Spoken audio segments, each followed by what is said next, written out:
سڵاوتان لێبێ و ئەم کاتتان باش لە درێژەی ڤیددیۆکانمان لە کەناڵی ئاسوی زانکۆ لە خزمەتی ئێوەین بۆ زیاتر باسکردنی کەمترین کۆنمرە وەرگیراوەکان لە زانکۆکان و پەیمانگاکانی هەرێمی کوردستان. لە درێژەی ڤیددیۆکانمان سەبارەت بە کۆلێژی پەروەردە لەم ڤیددیۆدا باسی کۆلێژی پەروەردە بەشی زمانی عەرەبی بۆ ئەوی خۆشەویست دەکەین. تاوەکو کەمترین کۆنمرە وەرگیراوەکانی لە ساڵی خوێندنی 2022-2023 بۆ ئەوەی خۆشەویست باز بکەین.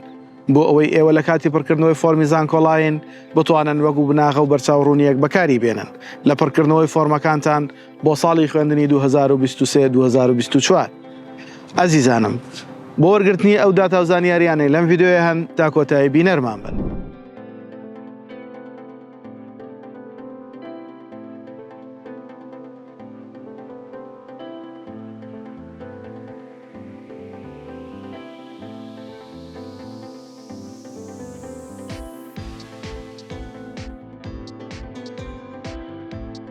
ئەوەی باسمان کرد کەمترین کۆنمرە وەرگیراوەکان بوو لە کۆلێژی پەروەردە زمانی عەرەبی بە هیوای ئەوەی جێگەی سوود و ڕەزامەندیتان بێ و بتوانن سوودی لێ ببینن.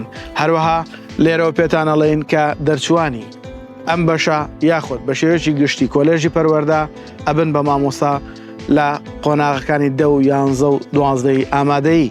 بە هیوای ئەوەی سوودتان بینی بێت، ئێوەش لایک و کۆمنت بۆ ماندووبوونمان لە یاد مەکەن و هاوڕێیانیشتان بانگهێشتی کەناڵەکەمان بکەن.